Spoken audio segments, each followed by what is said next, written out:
Welcome to Crystal Palace National Sports Centre. It is the 10th anniversary of the Hoopsfix All-Star Classic, and we are just moments away from our first game. Team Black and Team White in the women going head-to-head. Daniel Aldridge alongside Kylan Nelson, courtside here at Crystal Palace, and this promises to be a great day. It does. It's a really equal teams, I believe, and scoring all over. We've got the best seats in the house, without a doubt, and I must say I'm loving this gold for the 10th year edition. Yeah, I mean, the whole layout is great. The court is unbelievable. It says 10 years if you look at it from above, but it's got all the names of former alumni of the Hoopsfix games on the floor. It's a lovely touch. The detail is crazy. And that's all thanks to not only Hoopsfix, but their sponsors, Jordan, Molten, SportServe, and 506. Done a great job of putting this event together. It just seems to get bigger and better every year, and it's always entertaining because the players come here. It's a great honor to be picked, first of all, but when you're there, you want to show out and show everybody what you've got. Exactly, that's the whole point. It's an all-star event for a reason. These girls have had about an hour together this morning to get some kind of familiarity, but they're used to competing against each other, so they'll kind of know what each other want to do, and it's just about playing fast, having fun, and putting some points on the board. Well, I guess the hardest job is the coach's job, trying to find the rotations, trying to find units that work well together. Yeah, luckily we've got some great coaches that can adapt quickly. And it's just about rhythm of the game, getting girls in and out, seeing what sticks, what doesn't, and giving everyone a chance to show out today. Yeah, we won't see too many long sets at all in this one, but it will be, hopefully, a fast-paced game up and down. It's warm in here. It's always warm in Crystal Palace. Hopefully that won't take too much out of them. It doesn't matter. When you're warm as a player, it's probably a good thing. Might have to wipe some more sweat off the floor as the game goes on. But, yeah, they look ready to go right now, off with their coaches. Well, the coach is just having a few last words of instructions, maybe a play or two.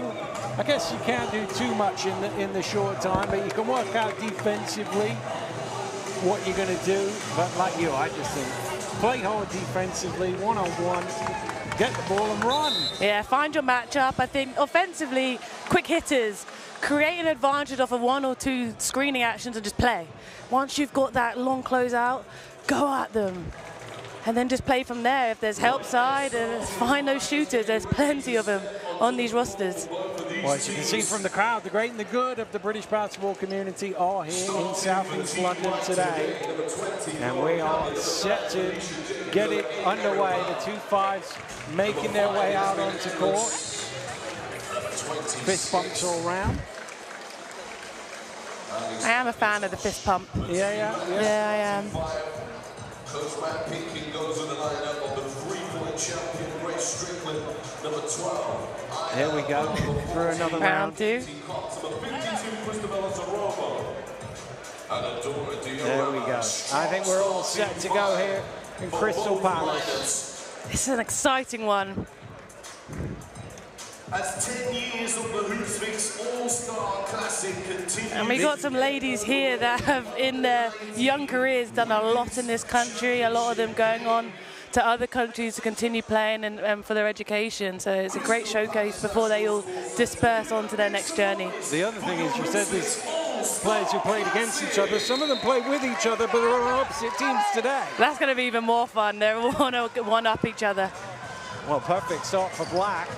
Not quite the score underneath from Hubble. Back out to Strickland, our three-point champion, trying to get things going. The wrong end of the floor.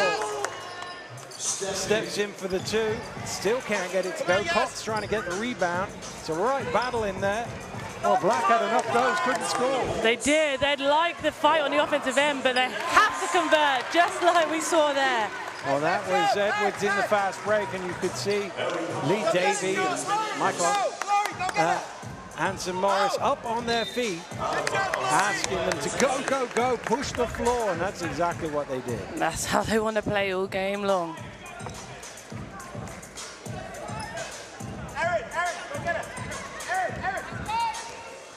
Cabia bringing it forward. Powell on the pick and pop. Off the mark for 3. Good hands from Cox to steal that away. Yeah, Cox had a great year, both as a footballer and a basketball player for the London Lions, who has been around such experienced players. Nice drive to the basket, can't get a roll.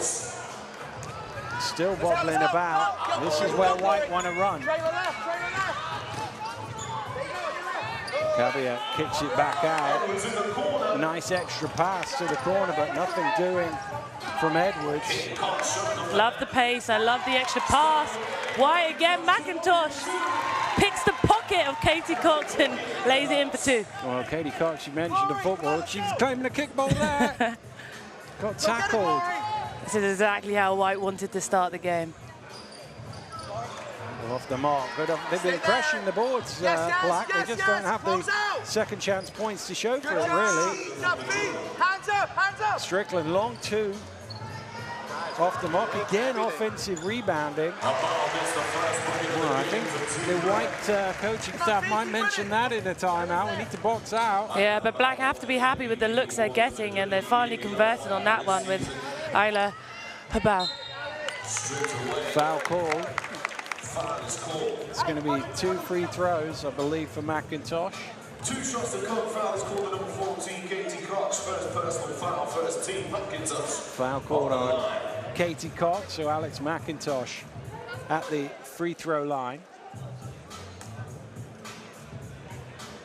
Yeah, we spoke about McIntosh earlier in the 3-point contest, but she's had a great year. Such a young talent playing in the Women's British Basketball League, and it just makes you grow up faster. It makes you have to step up your game and be more efficient in how you play, because you're probably going to get less touches around the pro women. She's done a great job finding her role there. Cox with the rebound off the miss. Second one, oh, good pressure down court again, but Edwards just couldn't quite keep that in play. You like the hustle, though. I love what this White team are doing, though. They're showcasing the best of British basketball, which is scrappiness, getting into it defensively and playing fast.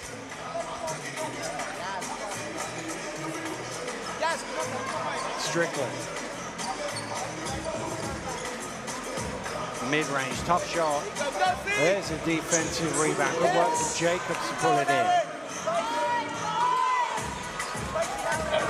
Powell with the drive and kick.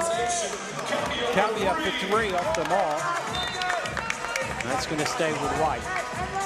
This White team are just playing in rhythm. It looks like they played longer together, the way they're moving the ball, driving, kicking, one more extra pass, and they'd like to see some threes go through the net soon.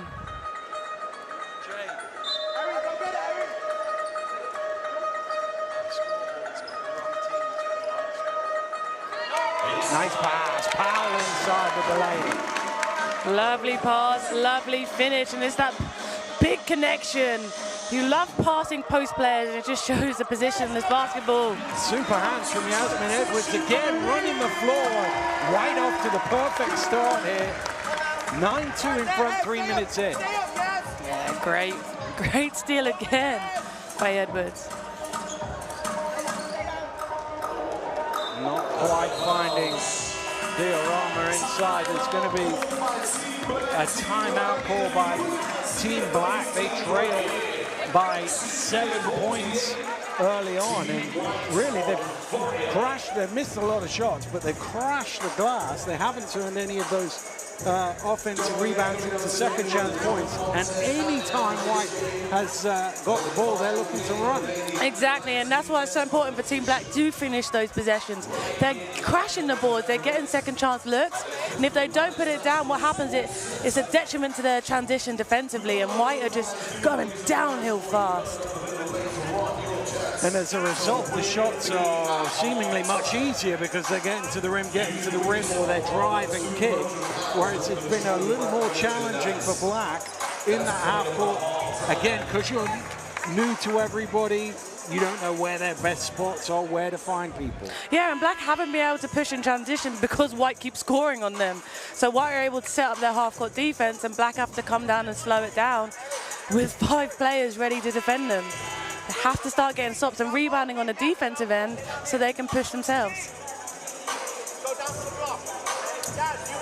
Well, Fives making their way back out onto court. It's a white ball from the end. And Gloria Cabia brings it forward around the high screen. Here's Powell at the free throw line, knocks it down. Erin Powell. Powell just not thinking about it, catch and shoot, and that high post area, as soon as the ball goes there, it's really hard to guard. Another turnover there, miscommunication by Black. Yeah, I like Gloria here at the point guard position for White. She's able to facilitate, get everyone in position. She's used to playing with some great bigs at Cola. She's just continuing to do that with this White team.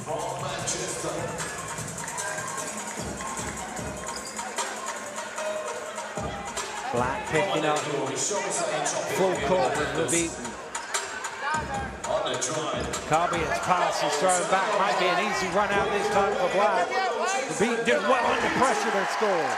I've got to give a shout out to Megan Leviton, one of my players from this year, and great job coming into the game and making an immediate impact. Nice hands from Strickland to knock it away. Jacob comes up with it though. Kick to the corner and wow. Oh no, somebody opened the door. That was a long way out. That's one of those sideline shots we were talking about earlier. They don't get long to warm up in this gym, and it is unusual with all the glass and the concrete. Give him the quarter to get warm from the three-point line, but I love that pass from Jacobs, jumping out of bounds, wrap around from your post play. You've got to be happy with that. Also into the game for Team White.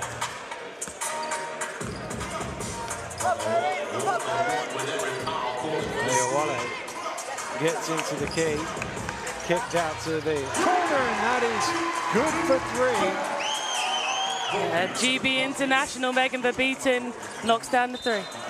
Deflected away, bounce off the knee of Costa on the way out. And replacing number 9 Felicia Jacobs is number 15 Louisa Gibbons.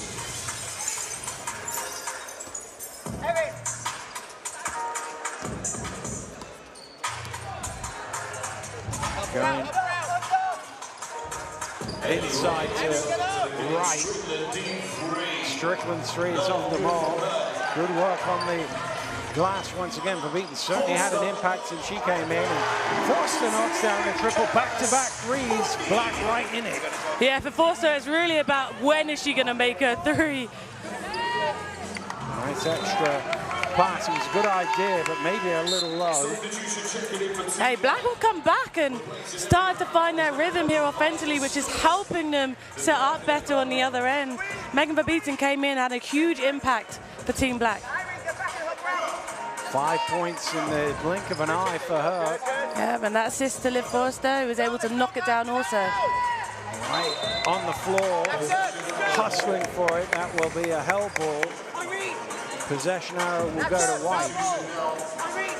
So give White a chance to set up some quick offense to create an easier score that we saw earlier on in this quarter.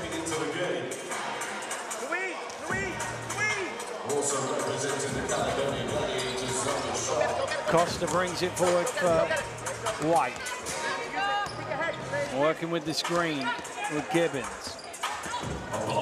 Team Black just switching everything. Kurtzak trying to find some room. There isn't much there, but she's still able to kiss it in off the window. Great footwork, great patience there, and to be able to fade and still hit that shot, that was tough. Waller kicks it out to the corner shots. Three is short. Good contest by Irene there, Manchester player. Back to Kursa. Well, just an errant pass there. Yeah, we can tell this White team are much better in the open floor and pushing it in transition, so they have to start generating stops again from playing defense. Looks like maybe should have shot wide open at the elbow. Yep, very true. That's going to be a blocking foul. Things we love to see there. Not too many fouls being called so far, letting the girls play. No catch, Irene.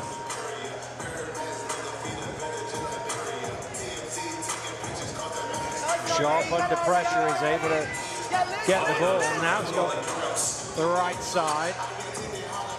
Also along the baseline. Somehow feeds that back to Wright. What a pass that is. Wright can't lay it in. It's a foul on the rebound. I think it's going to be on Gibbons. It is number 15 that's shown to the table. I like that battle inside, though. What a pass by Forster. And Wright's definitely wanting that little bunny back. Stay low, Esther! Esther, stay low! That's not an easy pass there. Black do well to avoid the turnover. Wright moves it back. Shot under pressure. Inside with the rebound. Bit of physicality on the rebound, but eventually the foul is called on Liv Forster. Yeah, Matt Pickens has to be happy with the hustle from Team Black, crashing the boards, constantly looking for second chance opportunities. Well, he's got quite a decent amount of size to work with, Coach Pickens. That's what you love to see at these events, is we've got some bodies in this country playing the sport. And it's about showcasing them at the highest level. White ball from the side, Costa to inbound. Gets it back. No, doesn't. Fake handoff. Fake handoff so good that I assume she handed it off there. Well, it worked on you. It worked on me. And we'll get her 2 free throws as well. That was nice, and that's what you need in these events, is just a quick action and reads off of it. They overplay that handoff, keep it and go, drive to the basket yourself. Really nice job.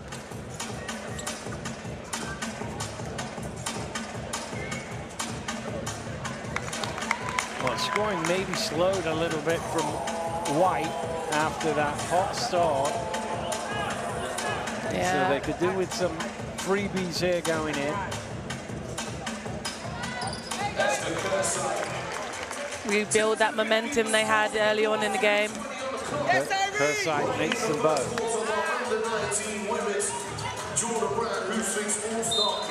Orlando batted about there. Foul is called on Kerside. It's going to be a sideline. Yeah, and White trying to play aggressive, but just have to be careful about racking up these fouls. Got to play hard and aggressive without the refs blowing their whistle. Stay over, Irene! Mayor Waller with the shot clock ticking down to 5 here. Needs to get it away. Needs to shoot here. Has to go. Forster beats the buzzer. Almost got it to go. Another offensive rebound. Forster can't convert.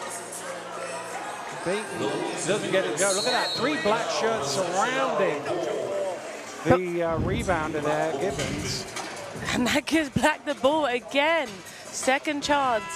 And that also stops White being able to get it up and down, up the floor in a hurry. Well, they've got way more offensive rebounds than they have defensive rebounds so far, Team Black. 7 offensive rebounds. And didn't get one there, but they forced a turnover. Cox backs away for 3 and strings it. Katie Cox. And she lets everybody know she runs back down on defense. Splashes it. Stokes fires up the triple. It's off the mark. Cox with the, Gibbons, with the rebound. Just a little high for Sharp to reach that and go back to Team White. Hey, but this is the way they want to play. They want to get it up the floor, get it out of their hands. And playing at this pace, you are going to have a few extra turnovers. The other thing is, the way that the coaches are rotating is you go give it hard for 2 minutes and then you're going to be back down and you're going to be back in 2 more minutes. Absolutely. Don't get too tired. You can get up and down and then you'll be right back. Stutz driving in. Kicks out to the corner. Good side up top for 3.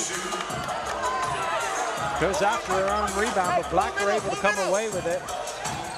Nobody stops the ball. Ball gets a feed in the paint. We've seen that from her all season long. She's done a great job leading Kohler.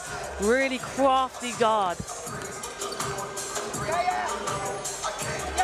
Powell. Again, look at the aggressive defense here from Black. Powell trying to go to work. bullying her way to the basket. Erin Powell using her size and strength to get herself to the free throw line. Yeah, sometimes you take what the defense give you, and sometimes you just do what you want and get to the spot you want to get to. And Powell just showed that example of bully ball right there, taking her time, setting up that defender to get herself to the free throw line.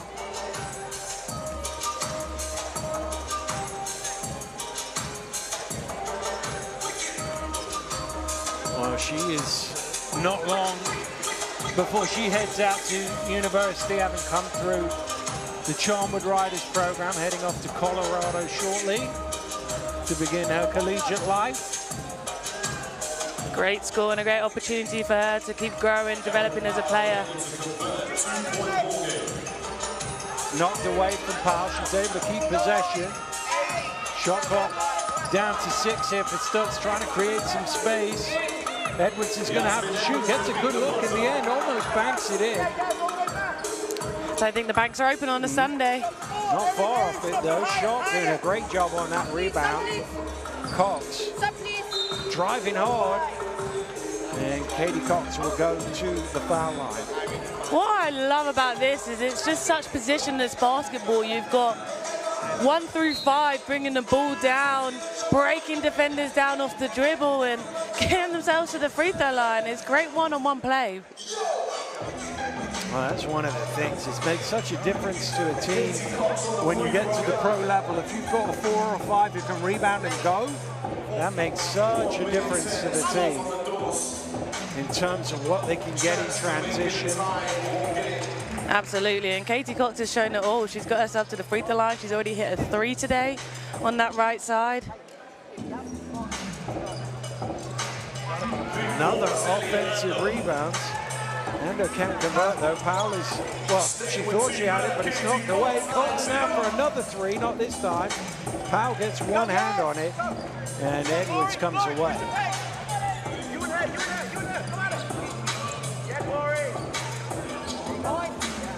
McIntosh thought about the 3. Did she drag that foot? Yes, she did.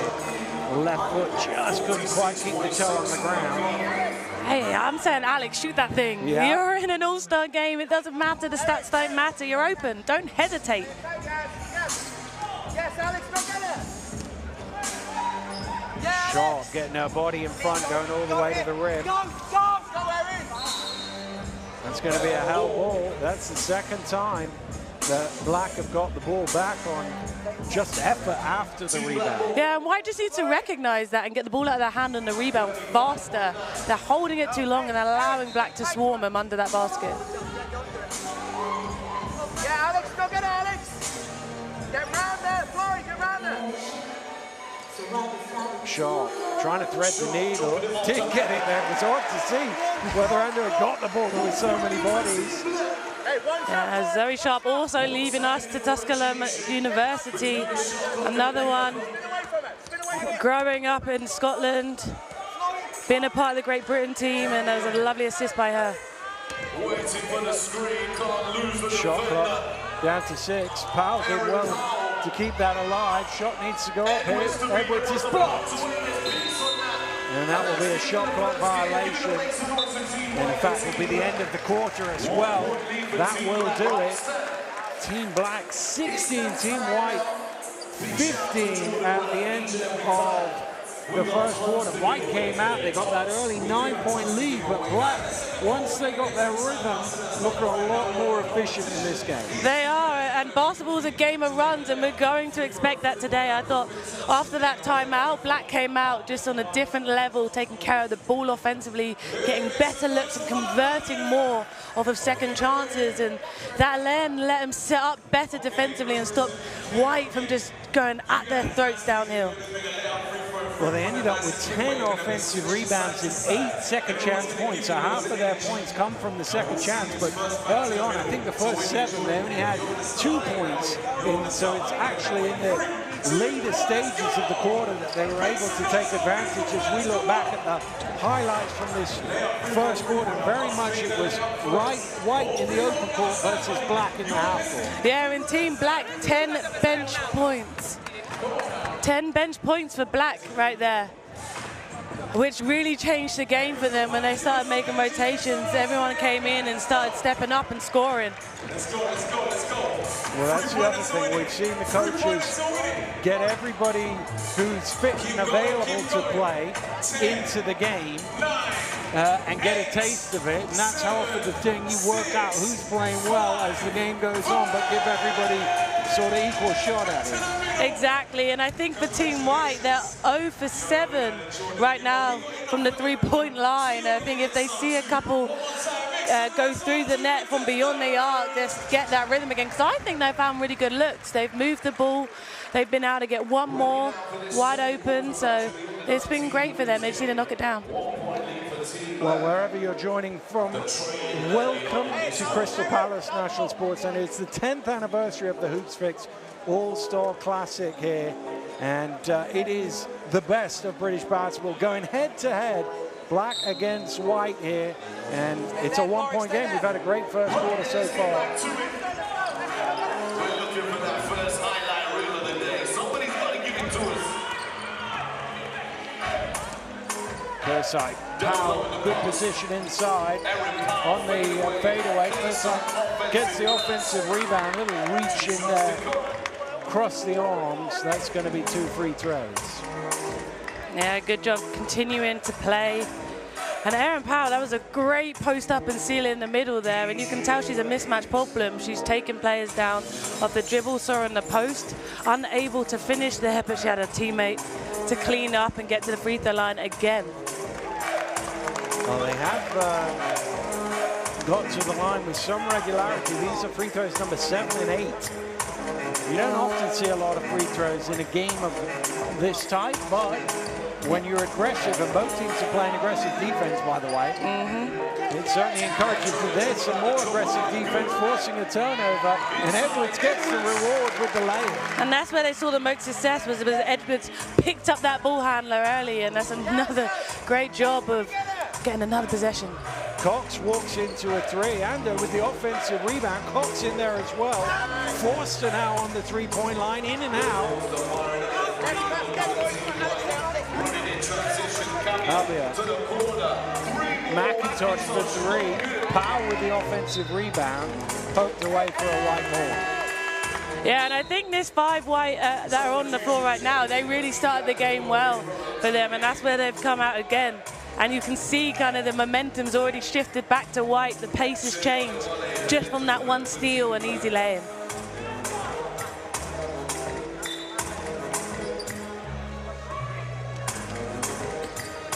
Wow, nice little head fake. 2 head fakes in fact. But Black able to get out and run. Lovely from Hubble. Just off the legs of Cox and out of bounds. Yeah, ball stayed in that left corner a little bit too long. Everyone over that side, they have to move it.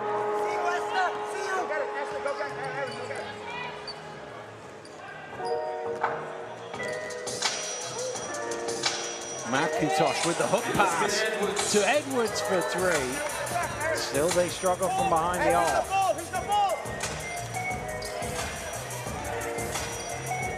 Nice drive. No finish though. With that touch last, it's going to stay with Black. Yeah, Bellwood wanted that one back. The mismatch against Kersai, just couldn't finish that lay. But Black get another chance to get 2 points or 3. Nice Cox. Oh, Cox misses it. Another offensive rebound. Just a bump foul there. I think it's just prevented the fast break more than anything else from Diorama, so it's going to be a sideline ball. Yeah, regardless of teammates, of who's played who this year, they're going after each other. Yeah, the intensity is high, that's for sure. You can tell that's that courtside here in Crystal Palace. Stolen away again by Black. Powell doing a good job of stopping the ball. Trying to force the turnover. Great play from Errol Powell. Rips that away, but it's a travel. She stood up. Once you're down on the floor, you can't come back up to your feet. You love the effort, though. Did everything right. Just needed to wait one more second for Edwards to come and get the ball from her from the floor. Sub-checking in for Team Black, replacing number 12, Island Bell, Grace Strickland, back into the game. Strickland back for Black. Jacobs back for White. Powell with a big smile on her face as she leaves the floor. Certainly enjoying herself out there. Get round it, yeah, sister. Cox. Not sure that was the diorama, but it got there. And she's able to turn it in for 2. I really like her game. She's just found her own pace of playing. I think playing Division I women's basketball a year makes you have to be stronger, tougher, more patient with the looks you get. Curbside off the mark. They still can't make a 3-team white. Diorama underneath. Oh, can't convert. She won that one back. She definitely will. She's had knocked that down so many times in her career. That's probably not a bad foul there, by the way, by Ando, because there was an easy layup for Edwards if that pass could be made. Yeah, Ando knows what White wants on their offense, and she was able to disrupt him and make him have to run something from the baseline. Nice pass. That's a great out-of-bounds play. Hey, the fact that they've just put these in today and these girls are able to execute and get great looks out of it, you can't ask for much more. Yeah, it's a baseline out-of-bounds that you don't expect to see from a team that's, as you say, probably practiced for less than an hour together. Edwards comes away with it. Ball just got stuck a little bit there. Lack a much better move in it. Shoot it. McIntosh thought about it. Just shoot it. Don't think about it. You're a shooter. Let it fly. Strickland's not going to think about it. Doesn't go. Here's the chance for Edwards to run. Strickland chasing back. Through the contact and one! Great strength there from Yasmin Edwards. Going hard to the hole. Strickland got a lot of contact on that, but not enough to stop the storm. Edwards has really shown her ability to get to the rim. Get to see another one. Strickland trying to come back and block it. Gets bumped, takes the contact, finishes, and one. Good use of the body as well.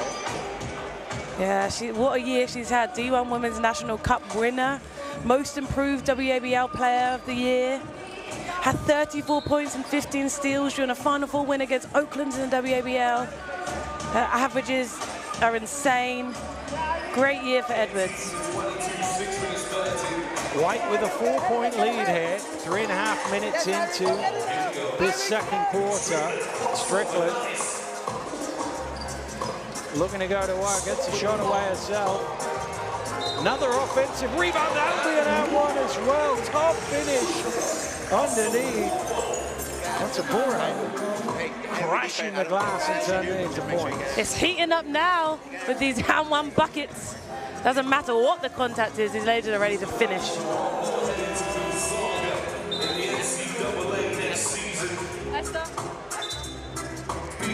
Team Black have more offensive rebounds than defensive right now. 14-13. Crashing that glass really hard.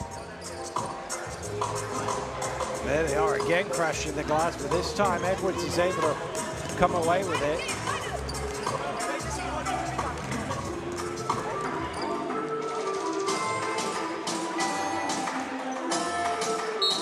Travel. That'll go back to Black.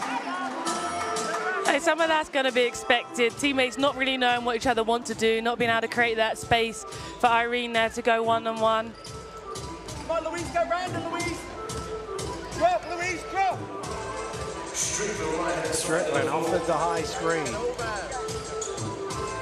Right. Diorama gets her own rebound. Beaten, mid-range, will it drop? Yes, it will. A little help from the rim, but it goes. Shooter's touch right there. Nice job of just getting off one dribble, pull up, and hey, you'll take that row any day. Tyson scores at 22. Edwards, corner three is short. Knocks it loose though, still trying to come down with it. Wright eventually gets her hands on the ball and Edwards commits the foul. White still struggling from the three-point line, 0 for 11. But they're 75% from the two, so it just shows when they get it inside that paint. 16 of them inside the paint so far. They do a really good job of finishing. They just need to hit a couple outside shots. Well, I guess the thing you'd say is law of averages say they're going to make a few eventually. Could blow the game open if they can. Right. Oh, it's deflected away. And that is picked up by Stutz. Under pressure. They dodged the bullet there, Black. And this is what we want right here. Speed, pace. Diorama foul, going to the basket, will shoot 2. Black really haven't got to the line in the way that White have thus far in this game. But a chance to give themselves the lead. Spent most of this game chasing it. They've only led by 1 point. Looking on social media. And they lead by 1 point again. Social media platforms. Make sure you tell your friends. Well-earned rest for Diorama right there.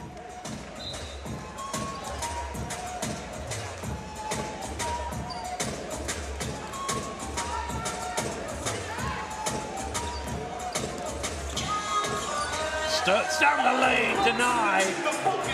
But that, unfortunately for Beaton, came back off her on the way out, so it will be a white ball. Let's see if they can execute as well as they did in the previous baseline outbound.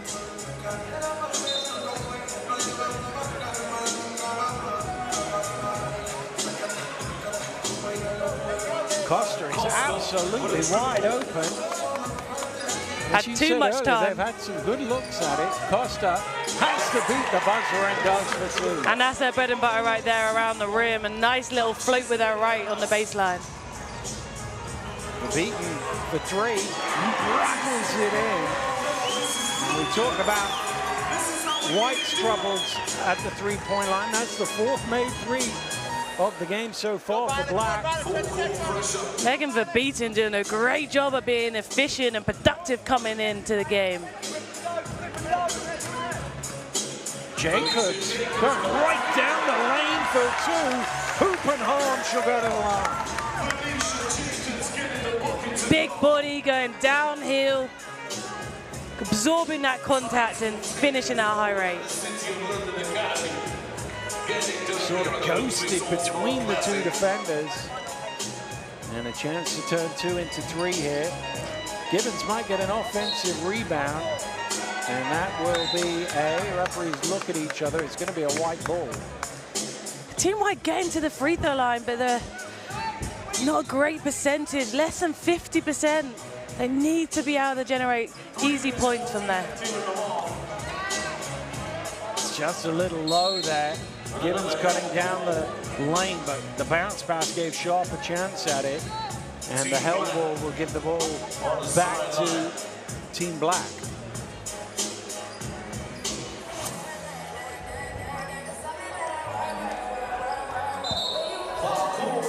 Not very subtle one there from Costa from behind. Couldn't really stop her momentum with Sharp's hesitation. Collided into her. Substitution checking in for a control into the game, replacing number 11 by Stutz. Stutz comes out as Cottrell checks in.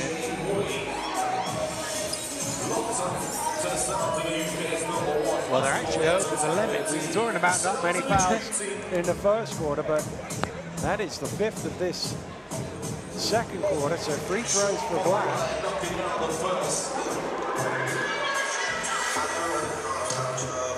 First points of the game for Zoe Sharp. Yeah, again, it's that balance for White between being aggressive and not fouling so you can keep the flow of the game. Costa going all the way to the rim. Good offensive rebound, but there's not much room after that for a shot to get away, it'll be an end-line ball for White. Between the two teams, there's 25 offensive rebounds. It's been great seeing them go after those boards.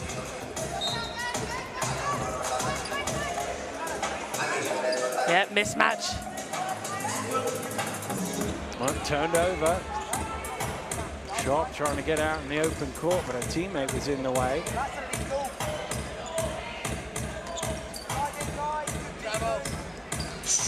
Strickland.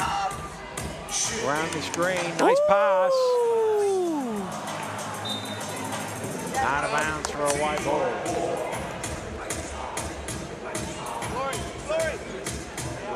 Yeah, on the other end, Team Black only 24% from the two. You can see the contrast between the two teams right now.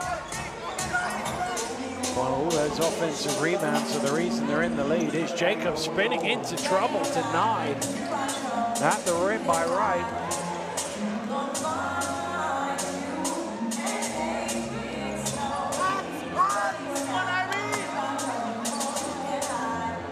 Strickland, nice pass. Jacobs with the rebound.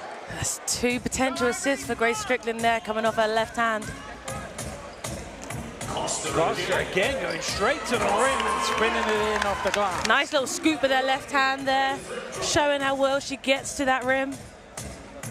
Stay up, Irene. Oh, good recovery. Just for a second there, it looked like it was going to be an easy opportunity for Haley Wright underneath.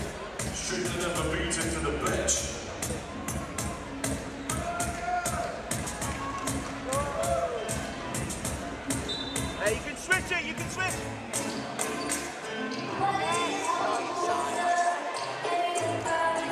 Right, trying to bully her way to the basket. We'll get to the free throw line. She's caused some havoc in there when they've managed to get her some touches in the paint. She has. She's taken up a lot of space with her ability to seal, her movement, her spacing, and she's crashed the boards herself also. But I love the recognition of seeing that mismatch with Costa on her, and she's just going to work.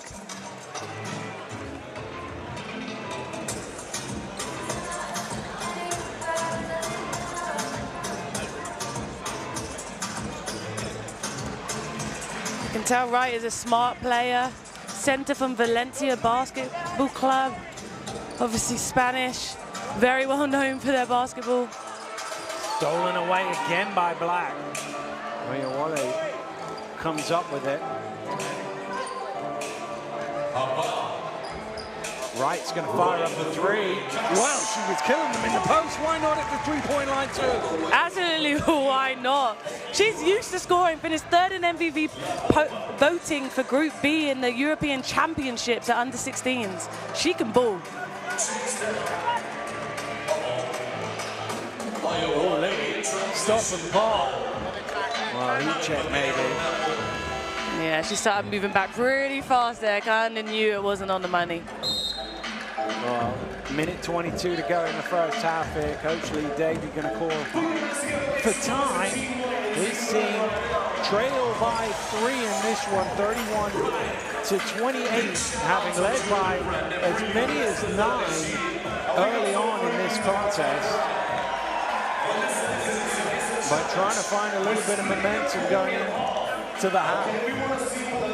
Yeah, it's been such a competitive game.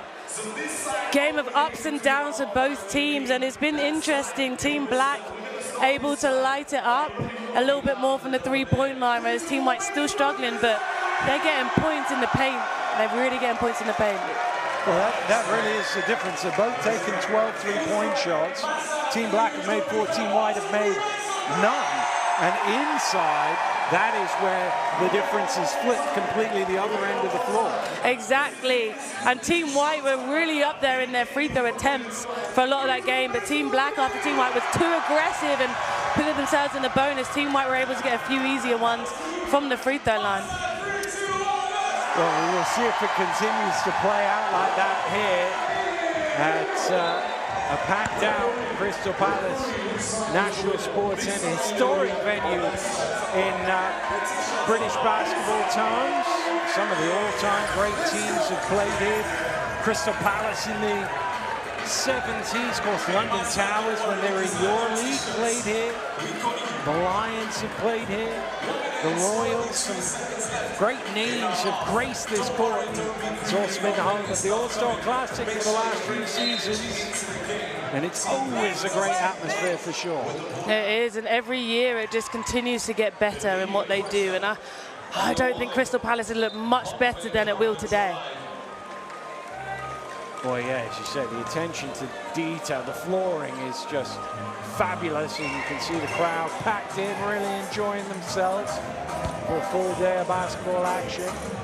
We're getting themselves hyped. In that timeout, a few free T-shirts being thrown out into the crowd. That always gets them up.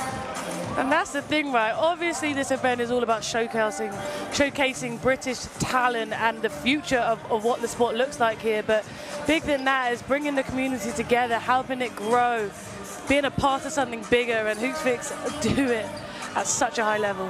Shout out to Jordan Brand as well, who are the makers of the free T-shirts that everybody was getting hyped about. Oh, we're going to get a timeout the other way now, so maybe a chance for some more free T-shirts. Well, you can't keep the timeouts, but you don't normally see 2 timeouts in an all-star game. You do when you got coaches as competitive as we have on these 2 ends of the floor. They want to win this.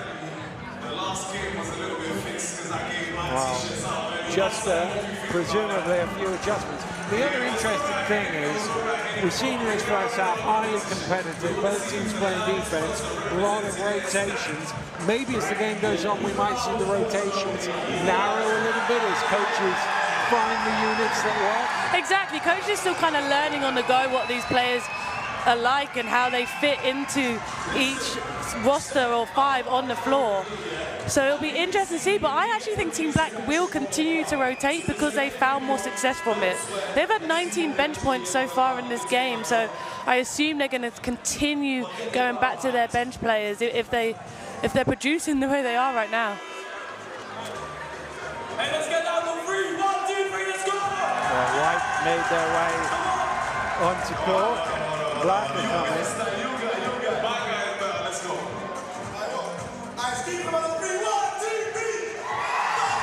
They're still hyping the crowd up for a free T-shirt. Who wants these free T-shirts? Here we go. And we can get it once Stan and Tahir get off the court. We can get it back underway. Dan, it's all about the T-shirts. Well, at least they're both in black and white, so it'd be 6 aside, it'd be an even number. I don't know, who would you rather be on your team? Tahir's my guy. He lives around the corner from me. I have to say team. I'm going to see him next week if I can't not say team. Smart man. I'm going with youth on my side, though. That definitely isn't team. It's the corner 3 from Costa off the mark. Jacobs with the offensive rebound. Team White giving them a taste of their own medicine. Jacobs able to keep the ball high and just finish for second chance points. Well, again, she seems to have more room than anybody else in the open court. Because everyone here knows how good she is at facilitating the basketball, they assume she's going to assist it and gives her open lane. She just needs to take that extra second to watch the ball go in the net. Time out, please, guys.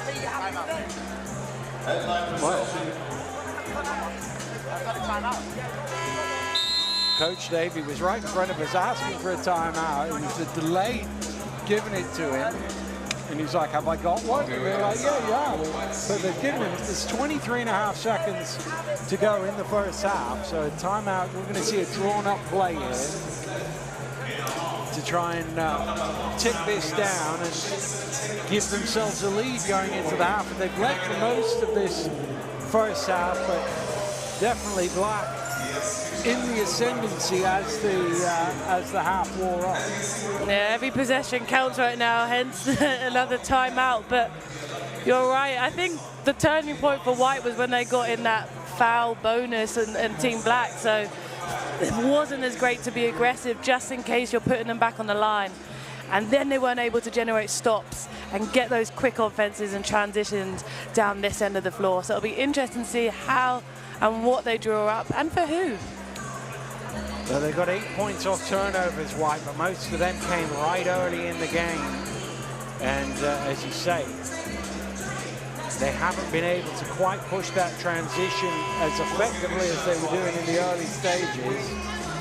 And it feels like in the half court, Black are a little more comfortable. Threes like this one going in. Biggest thing for Black is 20 offensive rebounds. Yeah. That just builds a lot of confidence in your team. It stops White being able to push the floor on the other end, and done a great job of controlling the boards. Well, let's see what Coach Davey has drawn up. It's a full court press coming out. Jacobs back to Powell. Powell under pressure, picks it up in an awkward spot. Cabia has it now, 15 on the clock. Oh, great hands! Stolen away. About backs out. Oyewole on the buzzer for three. Not quite. And that will do it. Great block from Powell. It was after the buzzer sounded, so it won't count for a start. But great first half here at Crystal Palace. Team White came out hot early on, led by as many as 9, but Team Black right back at you. And just 1 point between these two teams at the interval. Yeah, just 1 point, and we're seeing these teams play defense. One-on-one, right up that half court, they're getting into each other, and it's just generating so many easy points. What a competitive first half, and a really exciting one. Well, it's hard to see this game going any other way than coming down to the last couple of plays here. They seem evenly matched. You called it at the beginning of the broadcast, said on paper it looks like two evenly matched teams. It certainly does that on the hardwood as well. It does, and this is exactly what we want from this event, and both teams and every individual that has stepped on this floor has been a part of adding to the entertainment that we've seen in that first half. You're right, it's going down to the wire. Very even teams with lots of different abilities that are starting to find rhythm and gel. Well, the two coaches looking to make their adjustments for the second half. They're having that conversation, confirmation of the team rosters for you. And they're going to have a little event on court. Well, I think we'll take a little pause, and we will be right back with you in about 4 or 5 minutes time.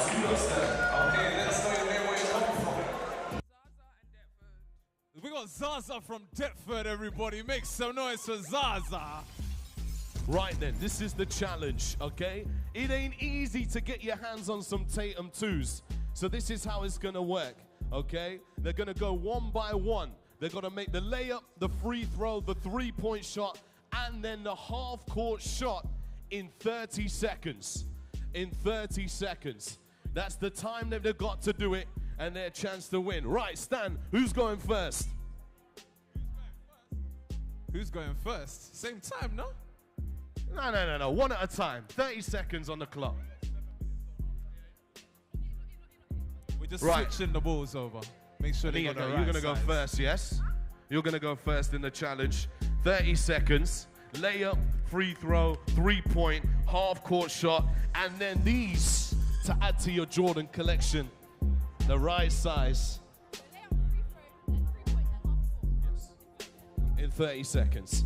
All right, let's give Ania a big round of applause, everybody. Here we go. Are you ready? 5, 4, 3, 2, 1. Let's go. Okay. Layup is good. Oh, no. Sketchy. Oh, no. This is not looking good. There we go. Free throw line. 20 seconds on it. I thought this was your favorite tie here. We're getting there. We're getting there. 15 seconds. Oh, my goodness. We're going to struggle here. 10 seconds on the clock. We need it quick. Got the bounce. There we go. The three-point shot. 5 seconds. 5, 4, 3, 2, 1. And that is time. Okay. Okay. Round of applause for Ania. Yeah. Nearly. All right. It's time for Zaza to take to the floor. Z. Yeah, you ready? You good? You good? Okay, 30 seconds in 3, 2, 1. Let's go. Crystal Palace, make some noise. Come on. Layup's good. Yeah. Off to a good start. Come on now. Hey, give us some encouragement, people. Let's go. Come on. 20 seconds on the board. Can't make it 15. Come on now. Hey, you got this now. You got this 10 now. seconds. 9, 8, 7, 6, 5, 4, 3, 2, 1. Time. Okay, T. They both got to the free throw line. So I think we're going to have to do a 3-point shootout to see who wins these shoes. Without a doubt, 3-point contest now for your chance to see who win the shoes. Ball each then, please. Right over here. Okay? It's quite simple. First person to make a 3 will be the winner of this competition. We're just waiting for another ball for Zaza here. Oh, yeah. Big shout out to Kingsley. Right then, ladies.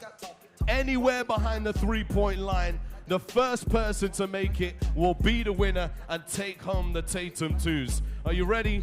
5, 4, 3, 2, 1. Here we go. Let's give them some support, Crystal Palace. Come on, let's get behind it. Zaza and Anita, somebody is going home with the Tatum 2s. Come on now. Shot is going up. There it is.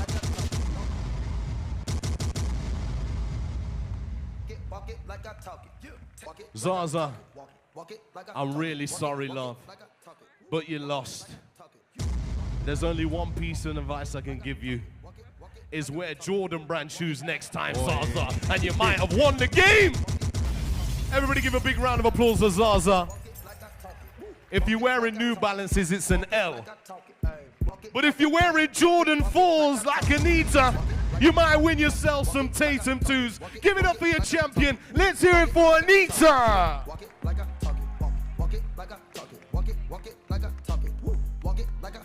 Okay, we've got 2 minutes left until the start of the second half. Crystal Palace, if you're enjoying yourself this afternoon so far on the count of 3, I need to hear you make some noise. 1, 2, 3, let's go! Remember, still to come today, the Hoopsfix All-Star Classic 2024. After this game, we got the dunk contest, followed by our men's under-19 game. But for the rest of this game, make sure you give all the energy to the under-19 women. You heard what Strickland said earlier. The ladies do it best, so let's show them the support they deserve. Come on.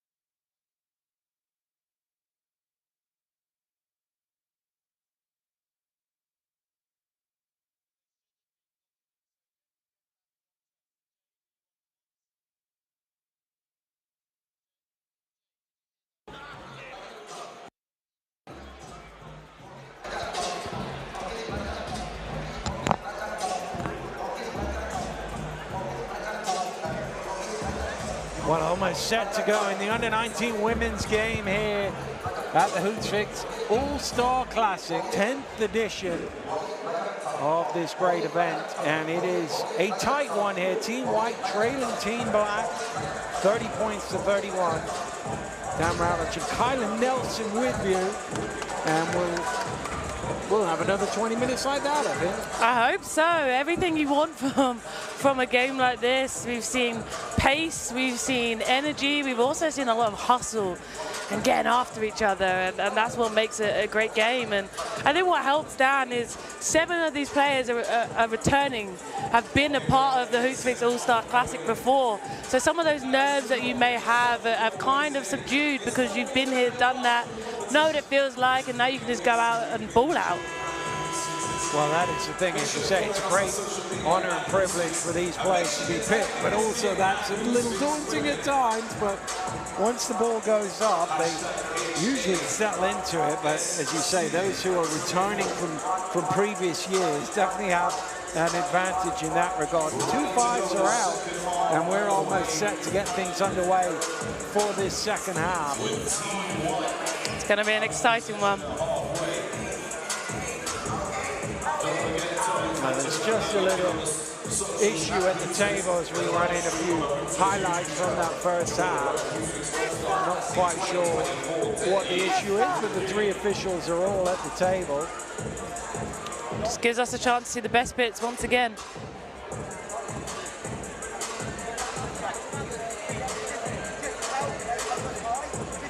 See their Team Black knocking some threes down on their end, 5 for 15 for that squad. On the other end, Team White, 65% from the two, but still unable to convert a three-point shot.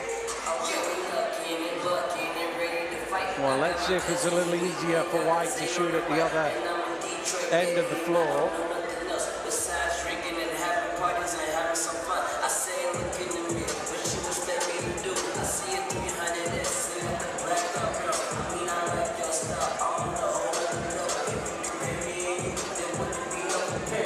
Well, wherever it is that you are joining us from, welcome to Crystal Palace in Southeast London for the 10th edition of the Hoopsfix All-Star Classic. We're just about to get it underway for the second half here in the women's Under-19 game. It's a 1-point advantage in favor of Team Black. There's still something going on at the table. We're not quite sure what it is, but two of the referees have headed back out onto court, but there is still one of them there trying to sort things out. Just want to make sure everything's perfect before we get the second half underway. I'm assuming it's, oh, there we go. We've got the OK signal and we're good to go. So it's Team White to get us underway. Quickly jumped into a double team. Can't go past three of them. Black wanting to get straight into right it. Into it. No messing. Oh, he can't be out with the spin, but take that away. Tremendous play from Diorama defensively.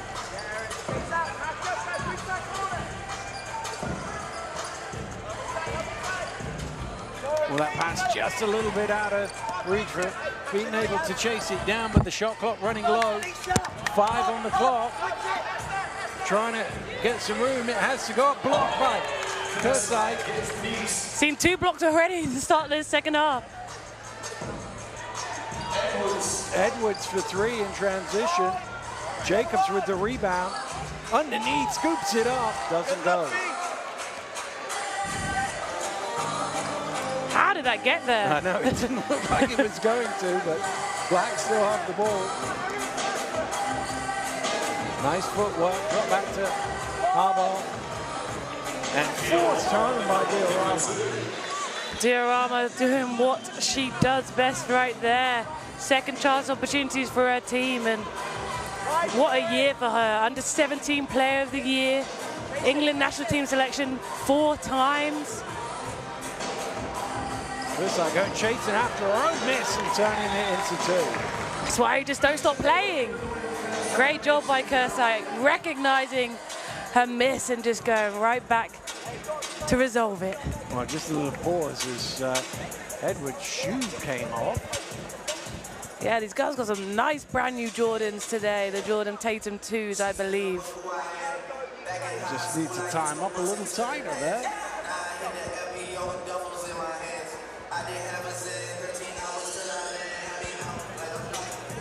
That's all sorted now, so we can get back underway.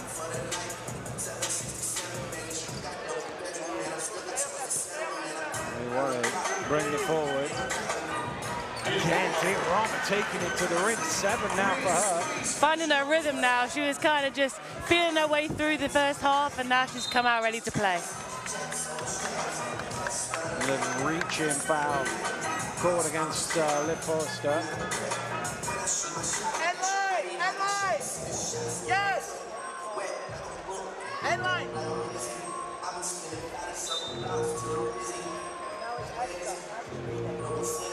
You and her, Big! You and her! Into Jacobs. Kursai sells them all a fake on the spin for 2. Yeah, nice little stop there, waiting for all the defenders to run by her to be able to pivot back and finish for Kursai. 3-point shot is up and it is good. A ball again from behind the arc. That is the 6th make for Team Black. Doesn't take about long to get hot. We've seen her in multiple finals being the leader, creator, clutch cola player. Well, crowded out. About trying to throw it out the side door, chasing it down, but that'll go back to Team White. Yeah, trying to be a little too smooth there with the no look. Nice idea though, but I have to come back on defense and see what White has going down this end.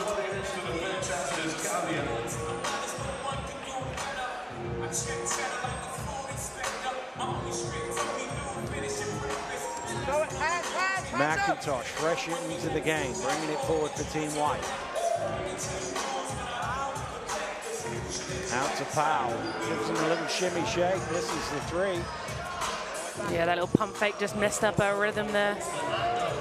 And under pressure from Powell. And Black are going to cough that up and out of bounds. Oh, you kind of want that one for Ando after all that hustle and diving on the floor.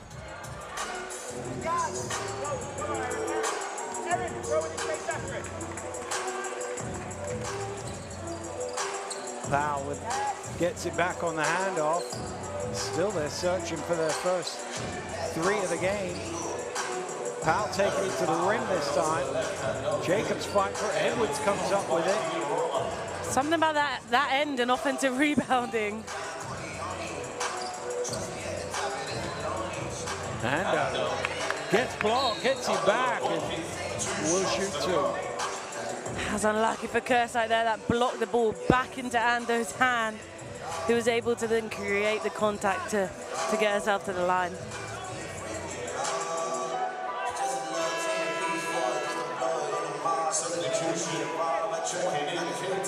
That was the 3rd personal foul as well there on Kursite. Katie Cox checks back into the game.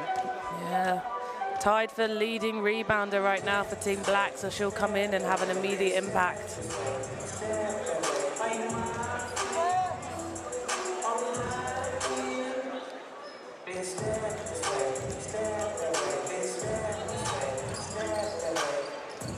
Might have been a lane violation there. Cox looked like she went in way too early. Referee does call that.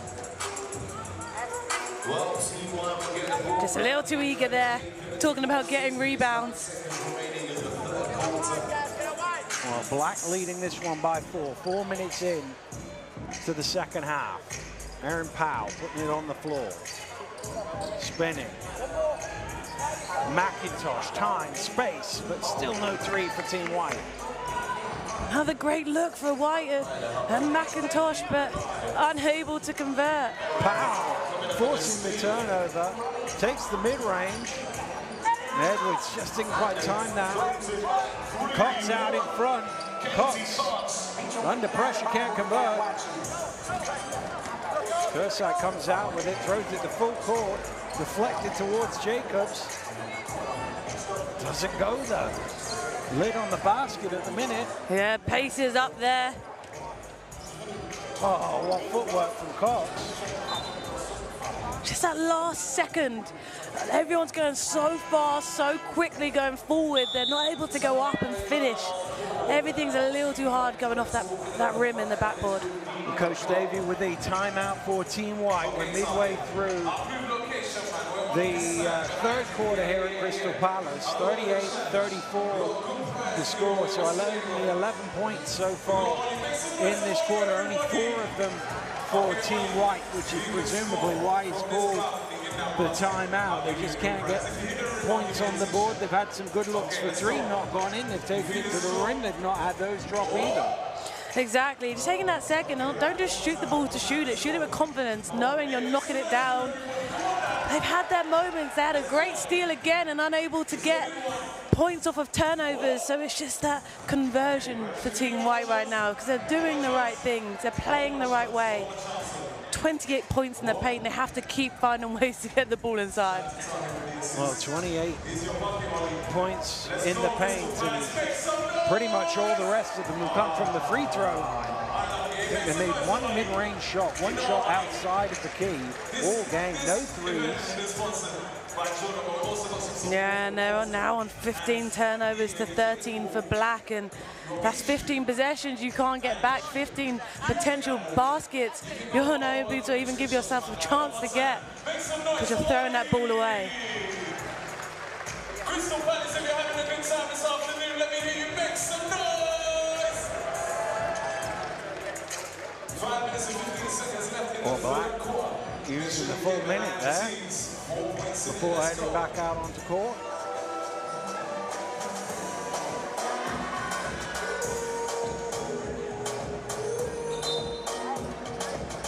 Here we go. When you have to come out and full court press, I don't blame him taking an extra second. Great screen. That was a massive screenshot, certainly felt it. McIntosh along the baseline, it's deflected. Costa trying to thread the needle. It came off Ando out of bounds. So White will keep it, but they only have 5 seconds to work with. Can they execute something to get another opportunity around the rim? That's what they need.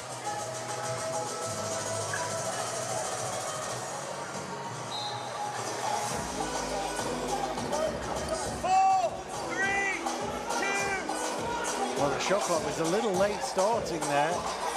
It didn't matter as, well, it both went out of bounds and was a shot clock violation. But Coach Davey was counting it down. It was still on 5. And then he stopped because he thought, oh, we're getting an extra few ticks here. At that point, White were in a rush to try and get something up. Good hands. Cottrell deflecting that one. Edwards out to Costa. Well, it's a great challenge by Cox that forced the miss. They still have it though, White. McIntosh sets a feed. Still it won't go. This has the makings of they're going to win the game on a 3. It's going to be their only made 3. You've just jinxed it. I bet you that's what happens now. Cox. Ooh, big collision, no whistle. Ball still live. Just a grown move. Cottrell's got up, the ball bounced to her.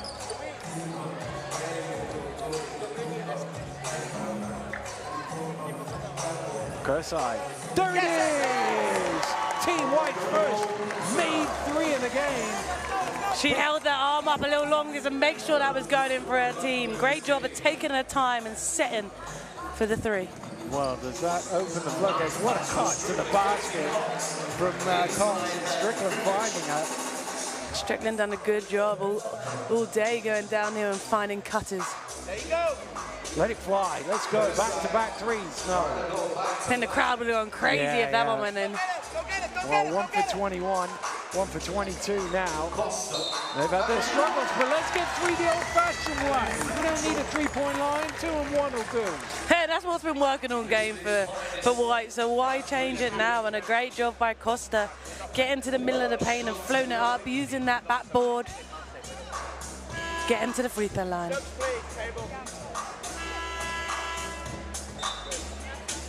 I like Costa a lot, a Manchester Mystics player. GB under-16s a couple years ago. Looking at going, played in the England under-18 Tri-Nations this year, and she can really do it all. She's scrappy, she plays really hard. And once she's in the middle of that paint, it's hard to stop her. She's averaged 19 points this year, just under 5 assists a game. Switches home the free throw. 7 points for her so far. And going a long way around, ran into trouble. Big trouble. Yeah, Team White are just all sucked into the paint, waiting for drivers to come to get deflections. Alex McIntosh driving to the rim. His foul will shoot 2.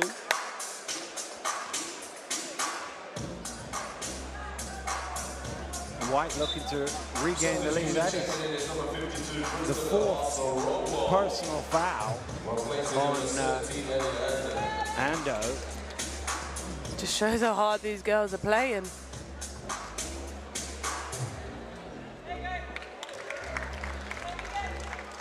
Good to see a free throw go down for Team White, who have struggled from the line. Before that, we're 4 for 11. Need these extra points. You get them both, and they're up 2 now.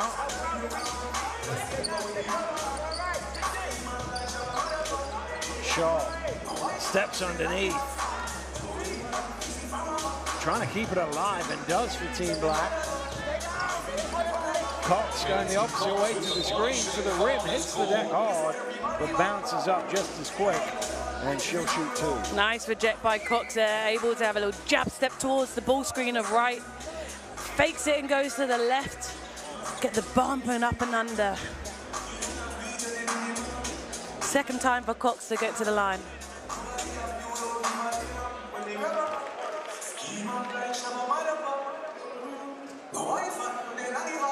Chance to level the scores. 12.5 minutes to go in this one. And we are tied up at 42.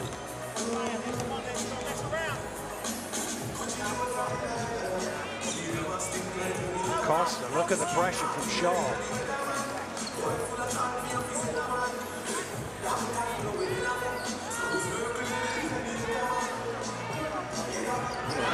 Forcing that arm. Irene is a tough offensive player. She's been a part of this year training camp for 16s and 18s GB. Just shows her level and the value of her. Shaw gets her own rebound. Cox back iron for 3. Long rebound comes out to Costa. 2-on-1 here. McIntosh fits the pass, but can't lay it in. I know that's a miss, but you feel the momentum shift for White. Shaw for 3, got it! I think Sharp heard me and she said, nope, we still got it. Team Black, Zoe Sharp.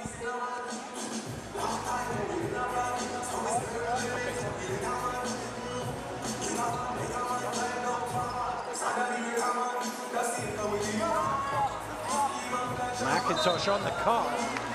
Got fouled and will shoot 2. Good speed getting that ball off in time with the foul on that cut. Oh, look at it well with another great pass. Absolutely. That's what's been impressive today is I think these girls are playing really well together. They're looking for each other. The cuts on drives have been great all game.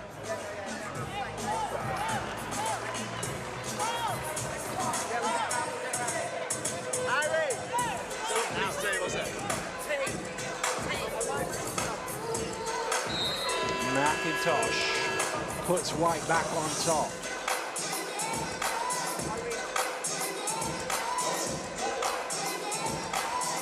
Looks like this one's going to the wire. If it continues the way it has been so far in this game. Well, apart from the early lead, it's been really back and forth. Both teams having their moments, but only short-lived on top.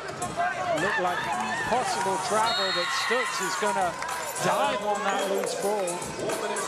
That will stay with Black on the possession arrow. It's just been really interesting to see the 2 different kind of styles of Team White, Team Black. What's made them successful and stay in this game?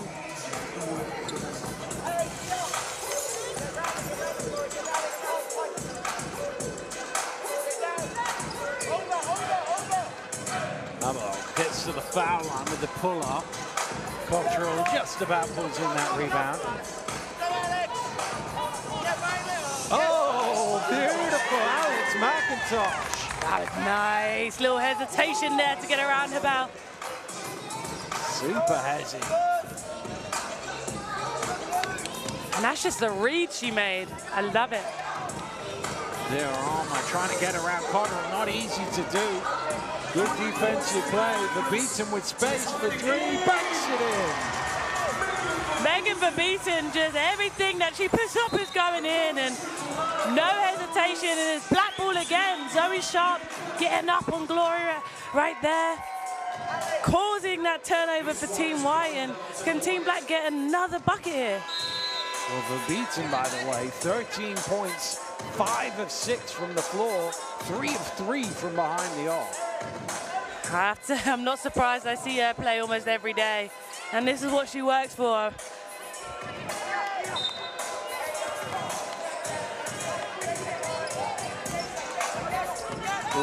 wasn't a great pass. Somehow got there. Yeah, Howell did well to turn it into possession for Black. Going to work inside, left it a little short. Shot clock is off. Oh, a mistake though.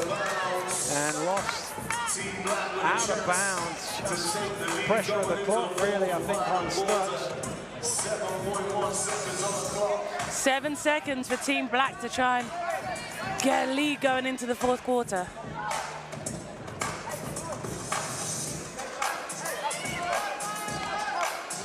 Sharp driving to the rim. Beautiful from Zoe Sharp to lay it in on the buzzer. Sharp's come alive in this third quarter. And if you just see her shift their body weight, the defense moves. Great job going straight down the left-hand side to finish. Put Black up 2 going into this fourth quarter. Well, it was a 1-point game coming into this period. It is a 2-point game now, and Black very much with a little bit of momentum going into that period. But this game, it felt like it pretty much from the middle of the first quarter that whoever scores last might win this game. It looks that way. It's about building that momentum, and I think scoring the second part of that third quarter was much better. 4 minutes to go, and it was 38-34. And we're in the 50-point mark for Team Black, so it is about scoring, especially in an all-star event. Can you make threes when it counts? Can you get to the basket? Can you get out ones? Well, that will be the question. Team White certainly haven't made any threes. They have got to the basket and made some at once. Team Black have done a bit of everything. And it's about who is able to step up and seize the moment. The opportunity is there. And you would say there's also a case for, there's no obvious clear-cut pick through 3 quarters for MVP, so there's an opportunity for someone out there to, you know, get a double celebration at the end. Oh my goodness! Somebody just made a half-court shot. I wasn't even looking at it. I saw the ball go in. See, you underestimated him. You weren't even watching. Didn't expect it, but anything can happen when it's year 10 and it's a Hoopsfix All-Star Classic. Gets a free T-shirt right there. Well, he earned himself a Jordan Brand T-shirt. I saw the second one. The second one was close, rimmed out, but the White Five had come back out onto court for that last attempt. He knocked it down. So here we go. 10 minutes to go here at Crystal Palace National Sports Centre. Team Black on top of Team White by 2. But it is White who will start the fourth quarter. Interesting. Team Black going a little bit smaller with 4 guards on the floor and only Diorama as their kind of bigger player, whereas Team White staying a little bigger with Powell in the guard position. Well, Jacobs was there and Powell, but the pass is picked off by Team Black.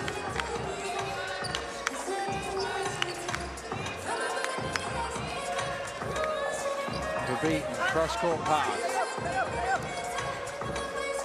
Diorama. See, she wants to go that way. Jacobs wasn't going to let her.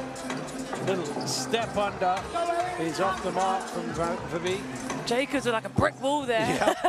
Diorama could not bump her.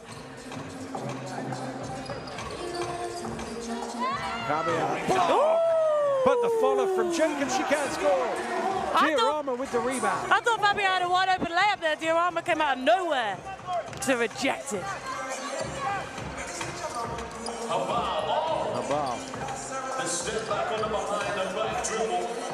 Trying to find Diorama. Here's Diorama again. Through the contact off the glass. And a chance for an M1. I think she's heard us talking about not a clear-cut MVP right now, and she's trying to make a name to be in that conversation. Well, I certainly feel like she is in the running for sure.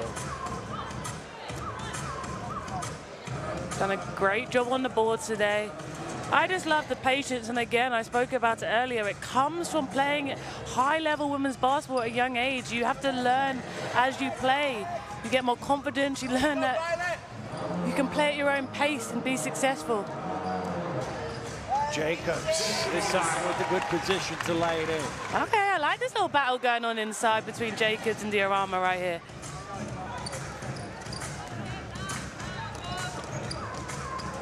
Forster coming along the baseline. There's not enough room there. So it's closing out any space.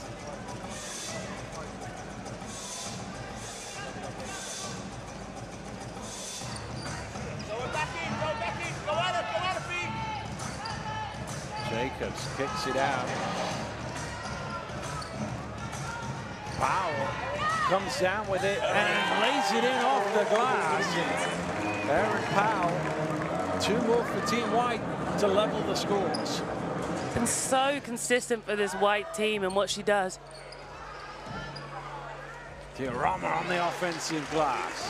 Hey, she's really showed out, especially coming straight into this 4th quarter and being able to finish around the rim at a high rate. Men's players, please make your way back over to the bleachers in the bottom left corner.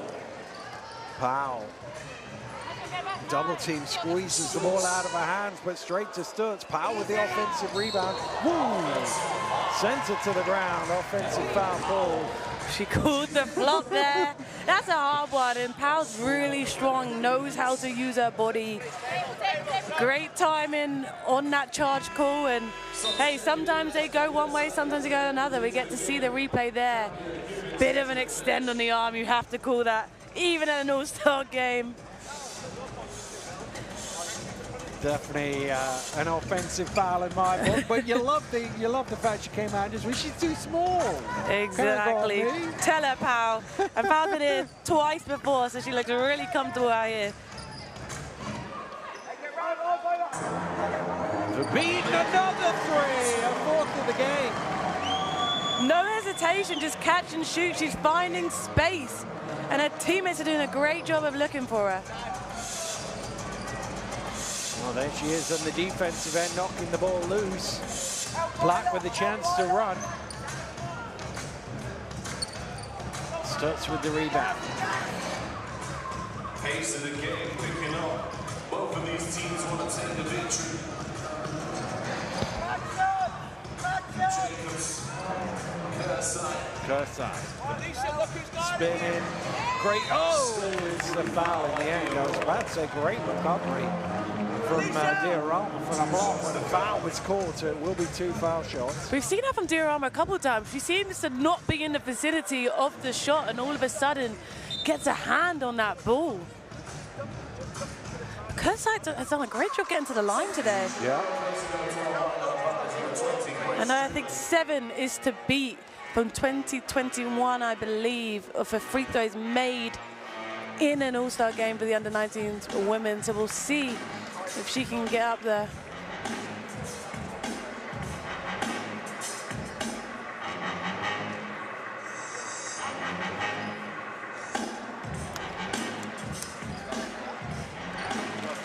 Well, makes both of them there. Cuts it back to a 3-point game. 6.5 to play. Strickland. Diorama at the foul line. Kerside with the rebound. 6 minutes and 10 seconds. 3-point game. Team White. Need a 3 to tie it up. Sturts. Jacobs. 8, 7, 6. Looks for 3. Knocks it down, and we are tied at 57 points apiece. And I've been waiting for her to get a great look from beyond the arc, because that is what she does. She's a shooter. Great job. Oh, good work defensively. Just threw Strickland off. She lost the dribble out of bounds. Costa, McIntosh into the game for Team Haley Wright stepping onto the floor for Team Black. And now White is starting to hit a couple threes. It makes it interesting as we get to the back end of this game. Well, 5:42 to go. We're no nearer knowing who's going to take this women's under-19 game at the Hoopsfix All-Star Classic. We're tied on the scoreboard just as we were at opening tip.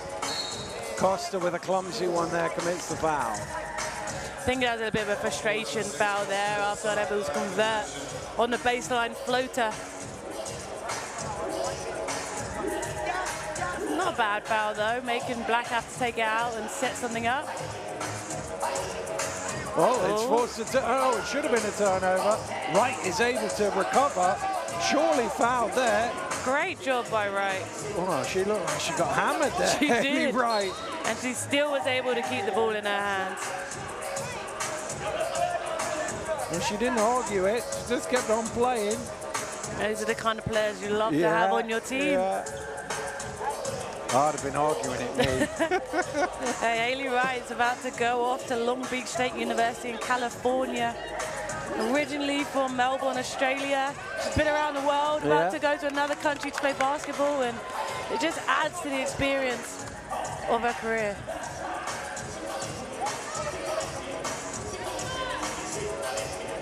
Jacobs, good footwork. Did her work early there. She needs to look at being aggressive. Every time she catches that ball, she has, like you said, great footwork and a nice touch around the rim. McIntosh, can she pull it away? No, it's wrapped up. Held ball, that'll stay with Black. Beat preventing a turnover there. Yeah, really good hustle there. Going back to Felicia Jacobs, who just hit the post-up move on for White. Another player going to a Division I school at Temple University.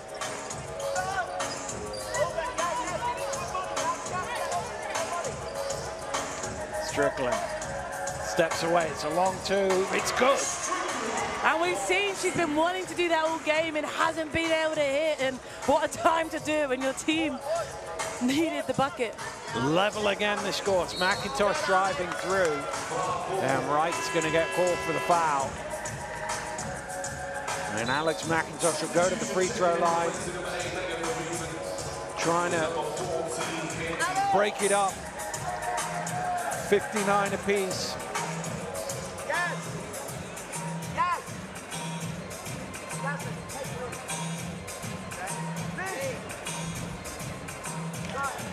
First one off the back of the iron. These free throws are maybe what win the game, as it's so close. Have to be able to convert. Second one is good. White on top.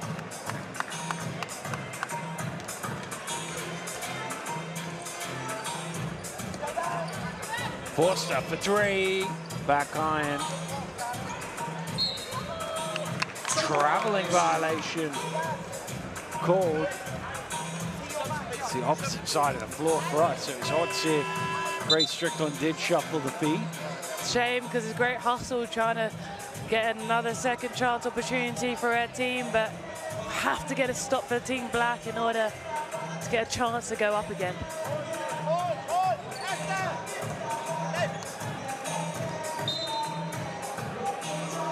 Well, that's a foul on Liv Forster. Third on her. Your assessor agrees right now as well. Not looking good at level 2 right now. That level 3 ain't happening. Ready to go. Costa looking for some help, can't find it. 5-second violation, didn't get the pass in time. That's the last thing you want. You'd rather just get it in than run anything. You can worry about setting screens once the ball's in. You're giving Black a chance to come back up again. Cox, nice pass. Right underneath, again a lot of contact. McIntosh, stepping round and laying it home. What a Euro step by McIntosh. First time she did it, she got fouled. Second time, she did a great job getting around the defender and finishing with her left.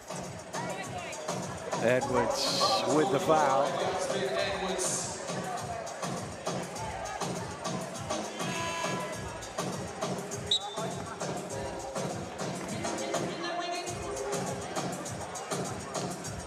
Substitutions now for Team Black. back in. Robert Ida, the ball into the game. Forced it right to the bench. Black ball from the side. They trail white by 3. 3.5 minutes to go here in the under-19 women's game. Strickland along the baseline. Habal under pressure, doesn't go. Kurtzite with the rebound, has a runner in Edwards. Little high for her though. Can she keep it in play? Just dancing along the baseline to do it. Oh, and how did that not go in? Nice job by Edwards keeping that alive though. Oh, Diorama just mistimed that. Edwards is in front again. And able to force it home. And Coach Pittman nearly caught a timeout on that last shot. And when that one went in, he had to call for time because suddenly it's a 5-point white lead with 3 minutes to play. And how have they done it? Through speed and transition. They've been getting stops the last couple of possessions and able to create advantages from passing up the floor. Well, they've got to find a way back. I mean, it's only 5 points, it's 2 possessions, but given how tight it's been since the middle of the first quarter, it feels like a big lead here. And with only 3 minutes to go, it feels like Black can't go without a score here and then a score there. Not with the way this game has been going, right? Definitely. So I wouldn't be surprised if he's drawing up something specific to get something that's been good for them, whether it's going to Diorama inside. That's been pretty effective. They've shot the 3 ball okay if they can get an open look. Do you bring shooters like Forster or the Beaton back in for this possession? Or do it like you said, Diorama's been great inside, rely on her getting an easier percentage shot from inside the paint? I think for White, Edwards has been their X factor. Every time she's had a few touches around the rim, they seem to have more of a momentum on their side. Kurtzite's also been great for White, both on positive indexes. Followed by a much anticipated dunk contest. Well, the 5s are back out on the court. We will have the under-19 men's competition. Back to you, team. Yeah, Megan Beaton back in for this possession. 3 minutes, 1 second. Black going a little smaller again. Trailing by 5, and they have possession. 3 to play. 5-point game. Black trailing, but with the ball. They need a big bucket here, Team Black. Looking to go inside to Diorama. Strong, but too strong on the shot. It's what they wanted, though. Yep. It's what they drew up, I'm sure. Cottrell trying to give some back at the other end. Oh, the soft touch off the glass. Could that be the decider right there? Lovely finish with that left going under the defender's arms. Really soft touch. Well, Black have to score here with 2:20 to go. Diorama drops it off to Cox. Cox kicks it out. Habal, mid-range, doesn't go. Offensive rebound. Cox keeps it in. Diorama has it. Somehow Black still have the ball. They could do with a Strickland 3 now. Diorama doesn't go. White with the rebound. White off and running with Costa. Costa has Edwards. Edwards with the lay-in, and that could be that for Team White. Every time White had the ball in transition, Edwards is around. She's sprinting the floor. Great vision by Costa to pass it. And White is starting to make a big margin for Black to come back in less than 2 minutes. Strickland to the rim misses. Well, it was White in transition in the early parts of the game, had them a 9-point lead. It's White in transition in the late stages of the game, which has them up 9 once again and potentially 11 with 2 free throws to come. They've weathered the storm and they've come out on top right now with a minute and a half. White just getting back to what they've done best in this game.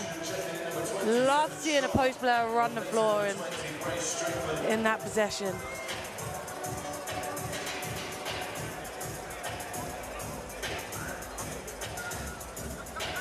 Florey missing that one, but having a nice little cushion here for Team White. Looking for their biggest lead of the game with 90 seconds to play. Doesn't go. Maybe an offensive rebound. Yes, there is. Gibbons working hard on the glass. Evans for 3 off the mark. Verbeeten back out to Cox. Little step back 3. Ooh, not quite. That was nice looking though. Black need this pace, but they need good looks too. They need to convert. Oh, Katie Cox just wanted that. Diving through Cottrell to come up with the ball. Giving Black another chance to make this margin a little bit closer. And I think the second half, White on drives have helped really early, which has made Black get a little bit harder looks in the half court. Team Black gonna call a timeout. I don't know if Katie Cox might have had a little graze on her knee there, so it could have been a tactical one just to get some tape on that so she can carry on. But they have to score. Basically, White are in a position where they just need to run the clock now. They don't need any more points, but as far as Black are concerned, they need not only scores, but they need them quick, and they need some forced turnovers as well. They do. They absolutely do. Black need to come out of this timeout with a great possession. What I think needs to happen is some kind of screening action to create a switch.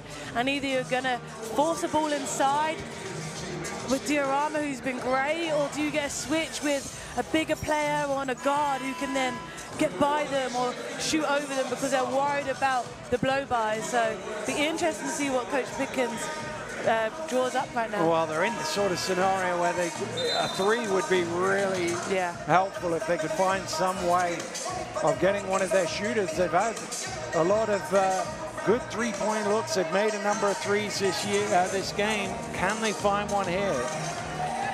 Yeah, and you've got multiple players that can hit the 3 for you. So if they White overplay one, you've got the next play, you've got counters. White just don't need to foul, play solid defense and get a stop right here. Well, even a long shot clock would do for White. Black must score here, end-line ball. Lob back to Sharp. Sharp round the screen. Loses the handle. Verbeeten drops it inside. Diorama forces it home. Lovely drop, bounce pass there by Verbeeten. And again, Diorama there to finish for this Black team. Prototype checking back in for Team White. They're just confirming that they didn't lose any time during that because it's so loud they didn't hear the horn sound for a substitution. Yeah, Black full court pressing. Can they force a turnover they so desperately need? McIntosh escapes away. Oh, the pass is too high. Well, that's given the opportunity back for Black. Team White doing a bit of offense-defensive subs here. Gibbons coming back in to guard Megan Verbeeten to make sure she doesn't get an easy look.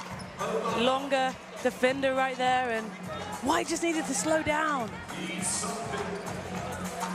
Need a quick score here, Black. About to the rim, gets the score. It's a 5-point game with 44 seconds to go. And Team White, who look home and hosed just 15 seconds ago, suddenly forced into a timeout. Now, the interesting thing in this sort of scenario, 44 seconds to go, you're thinking, well, maybe they're in foul mode and they're going to foul us, so do we advance the ball into the front court? But obviously doing that shortens the shot clock, which is not what you want to do as a coach in this situation. But leaving it on the end line, if you turn it over, you're under your own basket. It's hard. You just explained why it's so hard to be a coach in these situations. White have been great in the open floor, so do you want to get more time off the clock and go full court? But we just saw them getting a turnover for being rushed after getting that ball in. So would you rather them just get it in the half court and run something, run the clock down, execute a play? I'm probably on that side of the argument, being up 5, knowing you're in control of the game. So, well, I think the smart move, I think most coaches would leave it in the backcourt. I think it is the smart move, but it might discombobulate the other team if you advance the ball, because they're expecting you to keep it in the backcourt and lengthen the shot. But we'll see if Coach Davey double thinks, or if he just does what most sensible people would do, which is, no, he's going to advance the ball. He is going to advance the ball. Yeah, we know that. We're looking at his board. Because now what you do is you're thinking, do we play defense instead of fouling? So you might get 14 seconds off of the clock instead of 5 or 6 if they're going to foul mode. Yeah, gives you time to get on the other end and score quickly. But yeah, coach drew up a half-court play, so we'll see if it can work. Let's see if they can get the dagger bucket in this. Well, they get it in. It's tied up. It's ripped away. Oh, my goodness. Black had the ball. If that had not been called a held ball, that would have gone to Black. But as a held ball, the arrow says Team White keeps it. That was close. Was that 5 seconds? But regardless, that's a really good hustle job there by Esarobo. And we've seen a lot of tie-ups by Black. Oh, 5-second violation. What a time to turn the ball over without the clock ticking. I think Team White are just trying to make this interesting and go for the last second. Well, Team Black, Coach Pitkin is going to call a timeout. Matt Pitkin and Holly Winterburn in the huddle. Can he sub Holly in? She can make a big shot at the end of the game. But this is the thing now. I assume they will advance the ball with 40 seconds to go, 39.9. And we're in that situation where 2 or 3 is not that important. Time is important. You've got to find a way of scoring quickly. The value of it is less important. Exactly. They've done their job by speeding up the game, but not actually ticking that many seconds off the clock. Now they've got time to score in whatever way is best, in the quickest way possible, if they can. If not, like you said, they've got a bit more time. But Team Black have been more effective on the three-point line, so do they rely on that and then rely on the great offensive rebounding they've had all game, or do they go again for the likes of Diorama to finish inside? Well, in an ideal world, you score inside 4 or 5 seconds, which means you play defense for 24 seconds. You've got 10 or 12 seconds to work with, coming back the other way, down either 2 or 3. And this is a great experience for these girls to be in such a high-pressure environment in an all-star event where the game's going down to the wire. It's just teaching them game-time situations, how to finish games, what to do when you're up a few, down a few. It's a great learning lesson for all of them to be a part of. Well, White are back out on court. Here come Black. They do, of course, advance the ball. So 40 seconds to go. And remember, 2 or 3, not hugely important, but speed of the essence here for Team Black.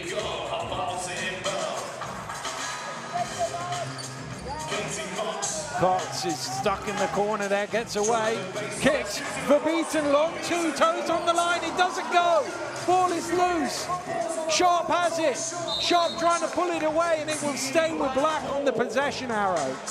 Did everything right.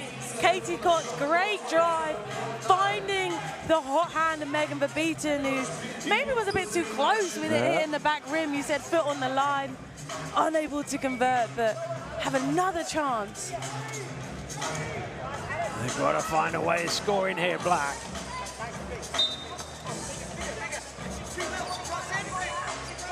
It's into Cox. Cox, driving baseline, is bumped by, well, referee signaled it's on the pass. I don't think that matters because Team White are in the penalty. So Katie Cox will go to the free throw line. And that's another way to get quick points whilst the clock has been stopped, which is what you want if you're Team Black. And if Katie Cox is able to hit these 2, then it becomes a 1-possession game. Must makes the first calm as you like. This, as you say, to make it a 1-possession game, then they have to go in foul mode. Black only have 3 team fouls, so they have to commit 2. Nice roll there, and Katie Cox, who obviously played. Oh, it's turned over! Unbelievable! Oh! It was thrown straight to her. Now they have to foul. What an opportunity. The ball was thrown straight to Harbaugh. And I think more than anything else, she was just stunned that the ball was in her hands. She was, and she's right there, hit the back rim. If your coach, Matt, you saw him clapping with that extra possession, and Habao won that one back, definitely. Oh, well, the scoreboard wasn't right, because actually that was the team 5th foul. So it's 2 shots here for Stutz. She needs to make 1. She needs 1.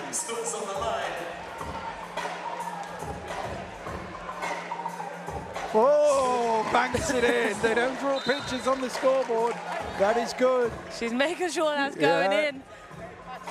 And that could be the game-winning point right there. Black still have 3 timeouts remaining, though.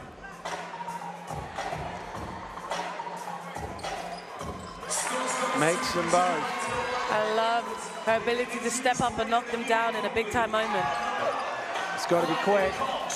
This has to go in for Sharp. It doesn't go.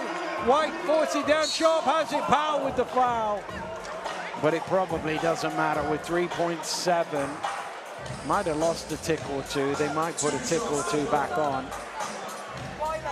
These shots look good coming out of these girls' hands, though. That's really all they can do in these situations is get good looks, and they have. Sometimes you knock them down, sometimes you don't. Sharp can make these 2. It becomes, again, a 1-possession game. You foul. You're relying on White missing their free throws. There's a lot to happen for Black to still win this game. Well, I did wonder if they lost a tick or 2. The referee said yes. Put half a second back on, but it's hard to find 5 points in 4.2 seconds without a catastrophic breakdown. You've got to make the free throws, though. Now Diorama and the Sabora has to go and crash really hard, just in case Sharp purposely misses. Yeah, deliberately misses. That'll do it. Well, it's a foul called, but White are going to win this one. Really, the story of the game was the 2 spells right at the beginning and at the end where they got out into the open court. They were able to get points off transition. And that's kind of just been the wafer-thin difference between these 2 teams. Been an absolute battle, but yeah, I think White just executed their game plan when it mattered most. Continued to push it down. Black in the transition, as you spoke about, able to get to the free throw line. And able to knock that one down.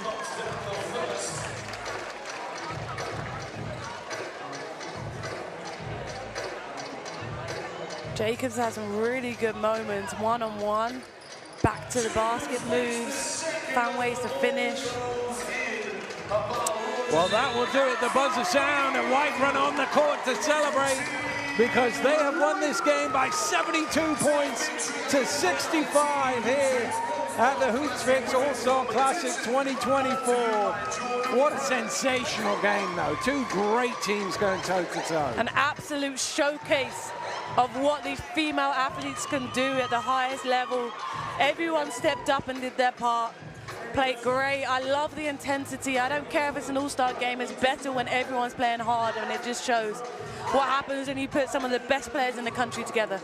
Well, that was the thing. The last 2 minutes was not an all-star game in any way, shape, or form. The way the coaches were coaching, the way the players were playing, they wanted to win. They went all out for the win, both teams. Hey, talking about coaches coaching, though, Coach Matt Pitkins and obviously Holly Winterburn has done a lot of winning this year with the London Lions. So every now and then you got to take your L, and White gave it to them today in a great fashion. Well, the 2 teams showing appreciation for each other before we go in, and for us indeed, before we get ready for the presentation. But that was just a fabulous game there between 2 really good teams. Really good game. White just came out in those last few minutes to be able to take it. There we go. I'll pick up there because Kyla's being interrupted there.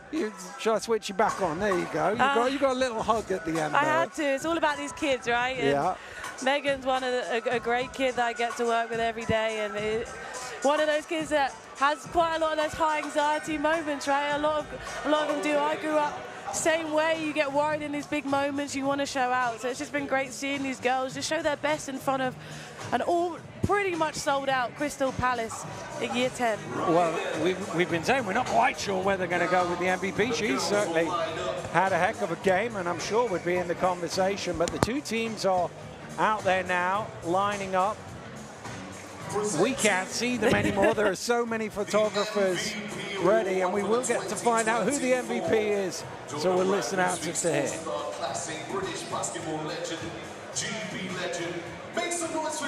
Well, we'll welcome Chantel Handy, the GB legend, onto the court. Seems to be transitioning into coaching now that her playing days have come to an end, but she is here to present the MVP. With 14 points, 6 rebounds, 3 steals, and the W.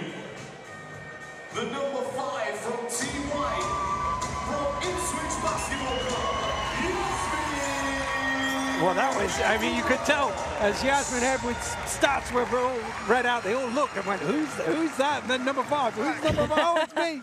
Yasmin Edwards, but you talked about it when she was getting touches at the basket. White looked a lot better. No, they did. I really thought she was the X factor for them. Earlier in that game, we talked about their game plan was get into it defensively. She did that with those 3 steals throughout the game. She was able to sprint down the floor and get her teammates to pass her the ball, and she's now able to lift that trophy as an MVP and a Hoopsfix All-Star winner. Team White got it done. Well, the photographers were like, turn around, we need to see you. There we go. She's gone into position to keep the camera people happy. She just wanted to celebrate with her teammates. She certainly did. I mean, she did look shocked by it, didn't she? She did look like, wow, is this really me? Have I really done this? But it just shows the level of every player, how deep each roster is. There's an argument for multiple players to get MVP, but Edwards, just when the time mattered, she was there. She had the ball in her hand. She finished incredibly around the rim. And like for Ipswich, she does the same thing. When she's involved, good things happen today. It certainly did.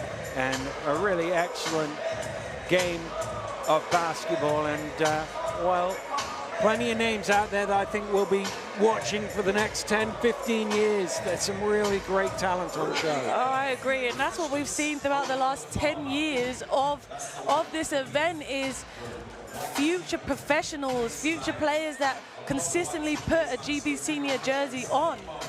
So this isn't just random players that we won't see. They're about to go and do great things, whether that's coming back to this country and playing in their prospective clubs next season or going off for their next step in education and in basketball overseas. And it's just exciting to see when some of these girls will come back and hand the trophies for the next generation. It goes the other way around. Yeah. And we see the names on the court, many of which we still recognize because they're still playing 10 years later, who have graced this floor over the years. But it is a victory here for Team White over Team Black in the Under-19's women's game. We're looking back at some of the highlights from this contest, and it really was a tight game. It felt like it was going to come down to the end, but just in the last couple of minutes, White found a couple of scores that they needed to win this game. It's everything you want. It was physical, it showed high-level skill, decision-making and IQ, and I really enjoyed watching the girls play together. It's not easy having a random team put together and a team for the studs that normally number 1 and number 2 in their own clubs, and to be able to come together and understand how you want to play in such a short period of time, I thought it was incredible, and everyone showed out. They certainly did. An excellent performance, an excellent start to the day here at the Crystal Palace National Sports Centre. They're just setting up now for the Slam Dunk contest. That is not too far away, so make sure you keep it locked in here on the YouTube. And we're going to get some reaction very shortly from our MVP as well. So don't go anywhere while they set that up.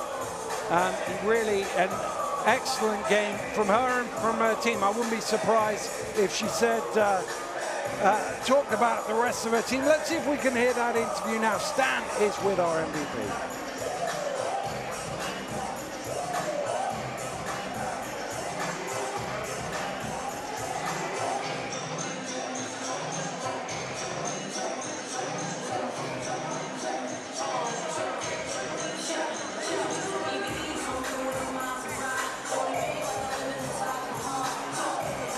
Well, I think we've got it set up now. Stan is with our MVP.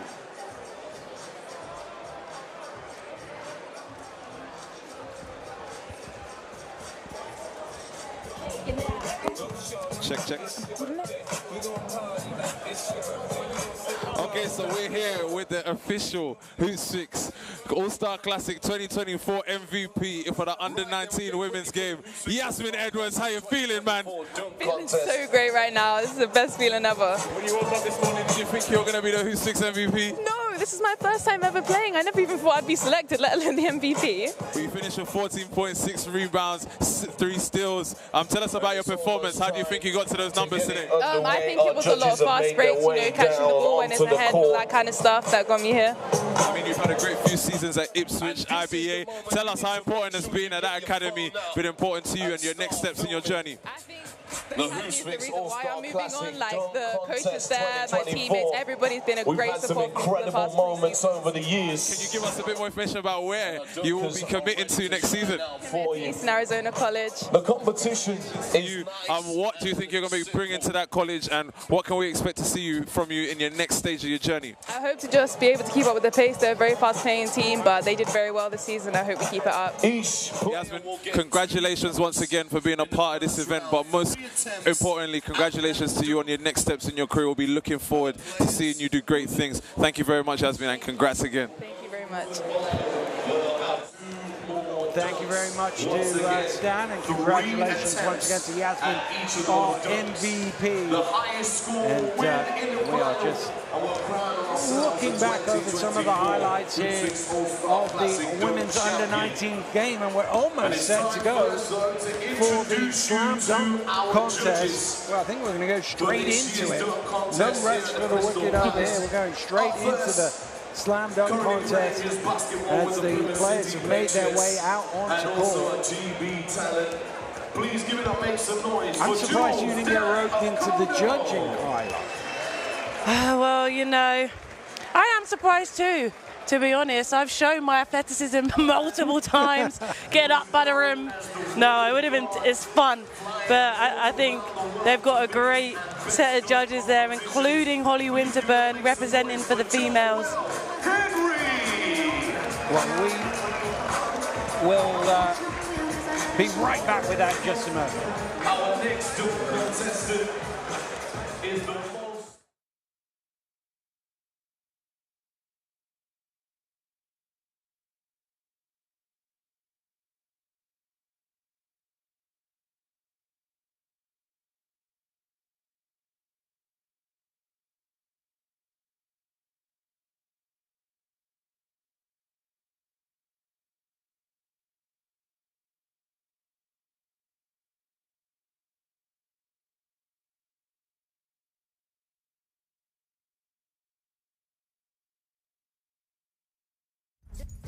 Right then, there are your contestants.